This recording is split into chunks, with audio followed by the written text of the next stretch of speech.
Good morning. Good morning, good morning. This is Leaning In with Ann. I'm Ann Ferguson, and I am here today. I'm here every morning just kind of talking about some things that we didn't learn as kids. Now we're adults, and our kids are learning these things, especially if you've got like adult children at this point. They're learning a whole bunch of stuff that we didn't ever get. And I'm here to help us figure out what those things are. So, welcome to Leaning In with Ann. Today we're going to talk about joy and celebration and what to do when somebody is sad and you are joyful. I know that sounds a little weird, but there's a thing that happened way back that I want to share with you that I understand because I think it'll connect. World War II. I want you to think for just a minute about World War II and what happened. Those people that went to war, they were completely innocent. What I mean by that is they had never seen any battle before. You know, we have media, so like I totally know what a battlefield looks like. I know what blown up bodies look like. I know what the soldier grabbing the other guy and flinging him over his shoulder and running out. I don't know all the things because I haven't ever been on the actual battlefield, but I get a good idea. Do you know those soldiers in World War II didn't know? I read about autobiography of someone who was about 20-ish when war happened, and he was so excited to be a soldier. It's like being a fireman. He was gonna go fight the big evil, and he was gonna be a war hero, and gonna be a soldier, and his buddies were going with him, and they were going in, and it was like that because they didn't know any better. They hadn't seen anything. You know, they saw the ticker tapes that were on the movie theaters, right? They said, war hero, and they're like, that's gonna be me. So what happened was, these kids were good kids. They had to do things that were morally not okay for them. And because of that, what happens, guys, when we have to see things and go through things that are traumatic, which we know now that they didn't know then. Well, we know now that they experienced PTSD. Shut down those emotions. Can you imagine? I can't even imagine having to get up the next morning after seeing some of the things that they saw.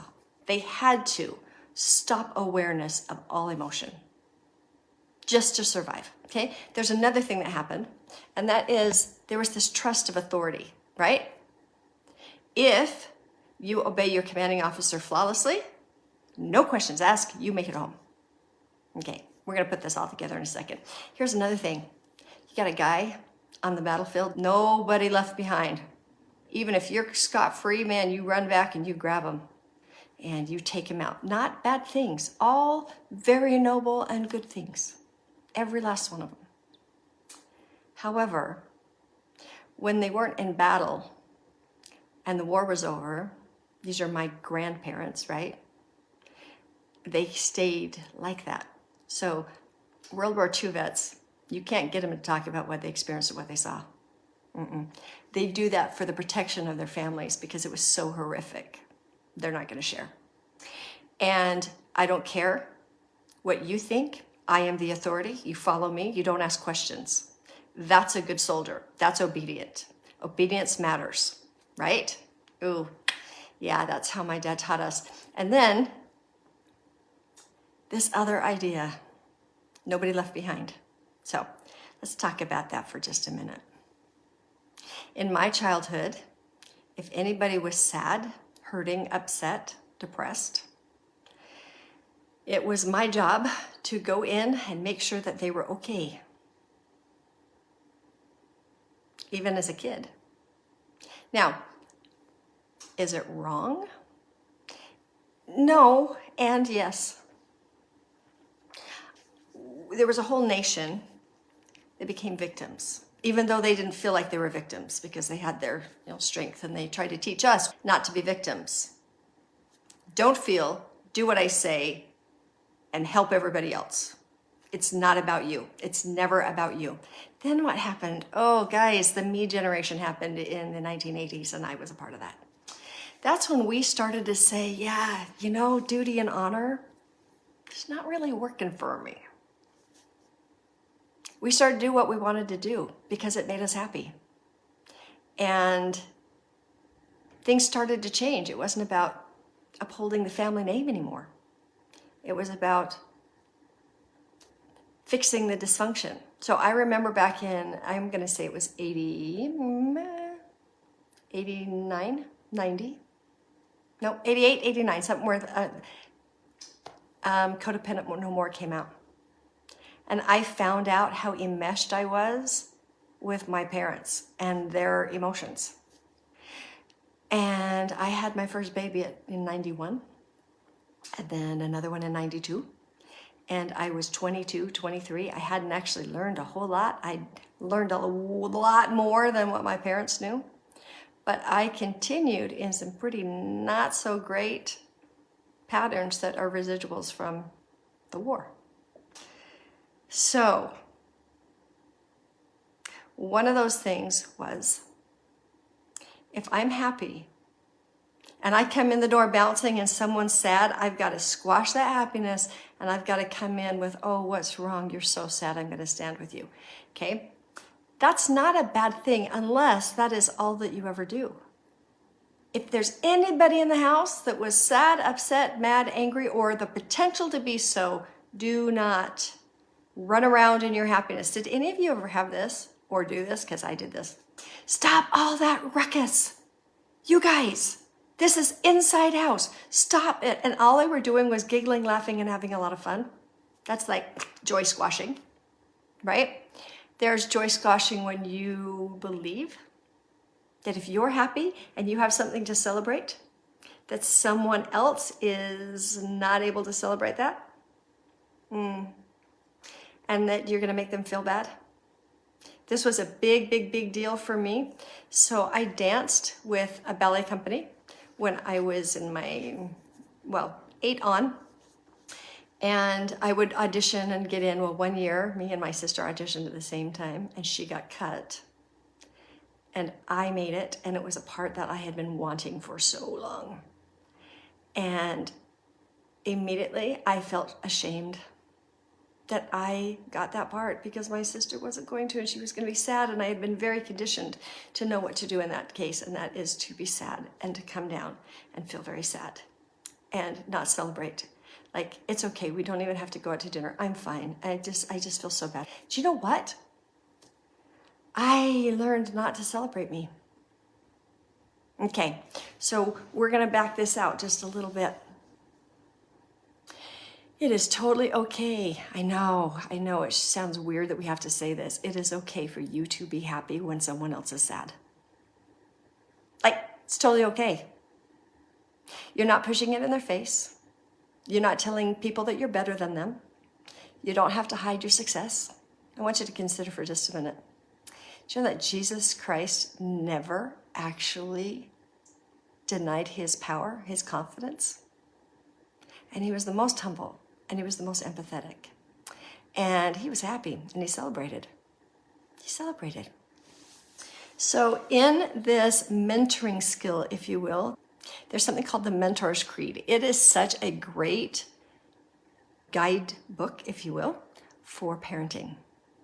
Being a mentor in your own kids' lives is so different than the I told you so and I'm the authority, because guess what, guys? We've lost authority. The internet has taken authority. And it's good because our kids, they have broken some of these awful patterns, and some of us Gen Xers are still trying to figure out what the crap happened. If you are one of those who actually stepped in and broke some of these patterns, woohoo! Good job. Hey, you Gen Xers that don't know what the crap's happening because your kids aren't talking to you, because you shut them down emotionally and they're like, I'm not going to be shut down anymore. You can figure this out.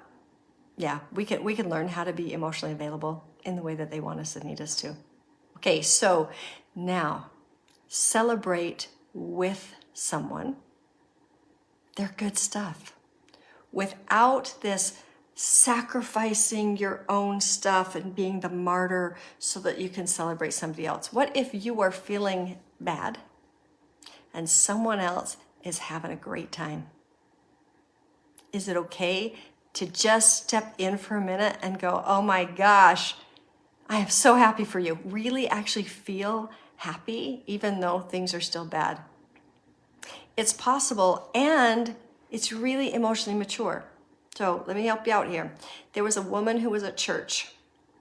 It was a few years ago, and she had to give a talk. So in my church, it's not just the pastor, we call him a bishop, who speaks, but it's also the membership of the church. So this woman from the congregation, she was assigned to speak, and so she got up and she said, I'm very conflicted right now. I don't know what to do. She said half an hour before she was supposed to speak, as she was coming to church, she got the news that her nephew had been killed in an accident. And the devastation was real and the grief was real. She was very sad, and for the parents and everything. And then 2 minutes before she had to get up to speak, she got a text message that her first grandbaby had just been born. Came early. She hadn't gotten there, but she was so excited to be a grandma. But she's like, but I can't be excited because of this death. But I don't want to not be excited for my son. Like, what do I do? What do you do? Guys, we can feel more than one emotion at the same time. She wanted to say, I can't be happy because there is sadness going on somewhere. It was like so blatantly evident in my face, that pattern, that belief system, if you will, was crazy. And I went, why can't she feel both? Like, it's not actually dishonoring the person who's died if you celebrate the birth. Like, be excited that life is happening and just sit in awe of what God's doing. There is death, there is birth, all at the same time. And when you call, be with them. What happened? And still feel really happy about your experience. Okay, one more. Had a woman that I was coaching whose husband, he was in training. And he was gone for 4 or 5 weeks. And it wasn't actually a husband yet. It was a fiance. So she was really missing him. And she was not doing great because, why? Because when you don't have the loved one around you, you are supposed to show your love by really missing them and being very down. Now, I'm not saying that you don't miss somebody and that sometimes it's really hard, but it was what you were supposed to do. You're supposed to really feel down and miss somebody. And he called and said that he and a bunch of buddies, like they got done with training and there was an amusement park around and oh my gosh, best roller coaster ever. And he was telling her all about this and she was so upset. Like he didn't even care that she was so missing him and she was not happy and she couldn't hardly breathe without him. She was not happy for him. Now, I kind of coached her and I said, no, wait a minute. You're very sad, which is totally okay to be. So what I'm hearing you say is you want him to feel just as miserable as you do. She goes, well, no. And I go, but isn't that love? If he loved you, he would be miserable. He wouldn't be happy at all. And she kind of knew that that's how she felt, but hearing it was kind of weird. And I said, isn't it great that the person that you love is really happy right now? It doesn't mean they don't miss you. It may mean that he's distracting himself because he misses you. And it is totally okay to go, tell me more, tell me about this roller coaster. Tell me about why it was so great, and listening in all that joy. Is that okay to do? Was it okay for him to have a really good time while she was sitting home missing him? Absolutely. 100% totally okay to do that. So this mentor's creed that I've put out there, like I said, it's kind of like a parenting guide. I will walk with you. I will walk with you in joy. I find pleasure in your happiness and I celebrate with you. I will walk with you in joy because I know that this world is glorious. So I have some friends who, when we do something really good, we do this little happy dance. Happy dance, happy dance. I would love to challenge you today to find a moment to happy dance about. I'm going to. I don't usually do it. I let my friends do it for me. I let them happy dance. But I'm going to say, let's flip this mentor's creed around a little bit and do it for yourself. Let's talk to you. Hey, Anne, I will walk with you today. I will walk with you in joy. I'm not going to tell you to squash it. I'm not going to tell you to keep it under wraps. I'm not going to tell you you're going to make somebody feel bad. I'm going to experience joy with you today. I find pleasure in your happiness, and I'm just going to celebrate with you, and we're going to happy dance. Because I know that the world is glorious. The reason why we don't show up for ourselves is because of this whole thing that I just talked about emotional unavailability from our parents. They had been taught not to know what emotion is, and that's what they taught us. Do you know how we learned emotion? This is crazy. It's from media. Why? Well, because we have images that are in front of us on a screen, and then the sound producers are making the music so that you know that you're supposed to be scared, you're supposed to be tense, you're supposed to be happy, you're supposed to be romantic. All of those sound waves actually hit your body, and your body vibrates with that emotion that was created through the sound waves. So you're looking at something and you know what you should feel in that moment. What you should feel, right? We know what we should feel. I should feel very sad when I'm missing someone because that's what was on the media. I mean, somebody is just sad and they've got tears all over and they're in their bed and they can hardly function and they're talking to their girlfriend and they're just so sad. We've been taught that's what you're supposed to do. That's what you're supposed to do. What about what you actually feel?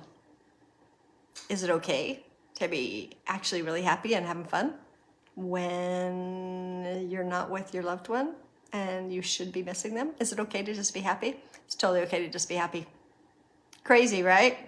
Now, our kids, 30s down, I'm 54, so Gen X, me. The kids that grew up with the internet when they were like, I don't know, my son was 5 or 6 when we first got the computer, and then the internet started coming, and it's exploded to the point that people share emotions. I mean, I'm right here. I'm on the internet. I'm sharing emotion. That would have never happened. My parents, it's private. You don't speak what you're experiencing. Either you're going to make them feel bad because you're happy, or it's private and you don't share the things that make you feel sad because you are supposed to be happy. It's crazy. Guys, it's totally crazy. Check in right now. What are you feeling right now? Are you sad? Are you happy? Are you enlightened? Are you curious? We can say, by the way, most of us can say that we're stressed, we're overwhelmed, we're angry, we're sad. Shamed. We don't say we're ashamed, but we can express guilt pretty well, right? Those emotions, those are the ones that are okay. Okay, I have this thing called the emotions jar. This right here has 100 emotions in it. Let's see if you've got any kind of emotional awareness. This is how we do it. This emotion is important. I don't know if my camera is flipping this around or not on my phone. I'll have to look at the video. It's important. When is a time where you felt important? I want you to shut your eyes for a minute and go back to a memory. When is a time you felt important? And then you sit in that memory for a minute. And just notice, go, oh gosh, that event made me feel important? What do I feel in my body right now? Because the emotion will come back up in your body if you sit in it long enough. Super cool. All right, what about, let's do one more so that we can celebrate with joy. When is a time that you felt like I nailed it? I nailed it and I deserve some celebration. When is a time you accomplished something really hard? You won the game. You got the promotion. You got the raise.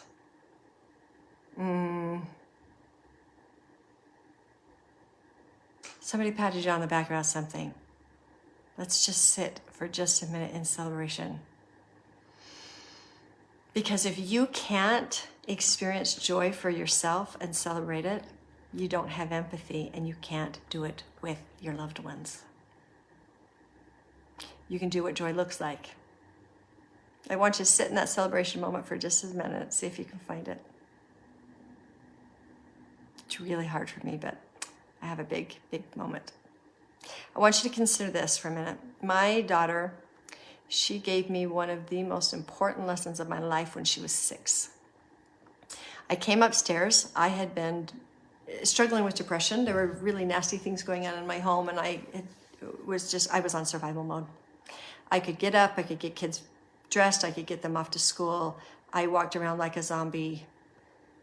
I would lay down so that I would have enough energy to get back up when they came home from school and hopefully get them into bed without dying. That was my life. Depression was real, really nasty situations were real, and I don't blame myself for that. That is what happened. I came upstairs one night, my daughter was sitting there and she was playing with blocks and she was crying. And honestly, guys, I did not have enough emotional energy. I'm like, oh, I can't do this. I couldn't rally myself to feel empathetic with her, but I tried and I said, what's wrong? And she says, I'm sad. I said, you're sad. And she says, yeah, I'm just sad. I said, oh, okay. Well, I mean, you know that I love you, right? You know that I love you? And she goes, I know you love me, Mommy. But sometimes I just don't feel loved by you. Zing, right here. Sometimes I just don't feel loved by you. Why? It's because I was doing what a good mom looked like. She had cute pigtails in her hair. She was fed. She had lunch money. Homework was done, even though we, struggled through it and there were a lot of tears. It was done. That's what a good mom does. And the bath had happened. I did good mom what that looks like. I was not connected enough to show up for her. She had made a fort and had asked me to come upstairs. And I think it was like probably an hour and a half later is when I came up, and there was a fort, there were books, there was a flashlight. And she really wanted me to connect with her. My heart was so shut down. And honestly, I was kind of mad at her that she didn't accept the love that I offered, which was getting her out to school. Like I was doing all the things as a mom, like all the things. And it wasn't enough. And I was mad. And then I got humbled, and the Lord said, look, you need to find out what love is to her and stop loving her in the way that you want her to experience it. And start loving her in the way that she needs it. And right after that is when I had this beautiful moment where the Spirit, as I was praying, said, teach me, Anne, teach me. God, teach me how to love myself as much as you love me. Because I had no clue. I had learned how to deny myself and sacrifice myself for others, and it was burying me. I was taught that to do anything else was selfish. And so I wasn't being selfish, but I was being buried. So, stand with yourself in celebration and joy. Learn what emotional availability, not what it is, but how. How. I invite you to the Igniting Your Belief class. Let's get some emotional awareness and availability and connection in a shame-free, judgment-free, beautiful experience. There are those who are here who have done that experience, and their connections with their family, with their kids, with their spouse has just changed. So I invite you, please, please, please come. Sometimes people are in trauma. I don't do the trauma. And other times people are stuck and they're just afraid because nobody's actually showed up for them. So all of my classes are also always mentor-led. They're live. I don't do automated.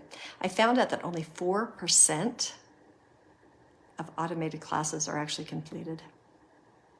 You can be spending a lot of money on a lot of self-paced things that are online that you're just going to do, and it's going to be great when you have time, and you never set aside time for you, and you don't have any accountability or any support, really. So that's the difference. Come to the Igniting Your Belief class. It's igniting your belief in you. It's igniting your belief in God. It's taking those embers that have been doused by life and getting you a spark again and a skip in your step and emotionally mature. I invite you. So everybody have a good day. Happy dance today. Okay? Happy dance. Whatever it is that you do today that is super good. All right, everybody, have a super great day, and I will see you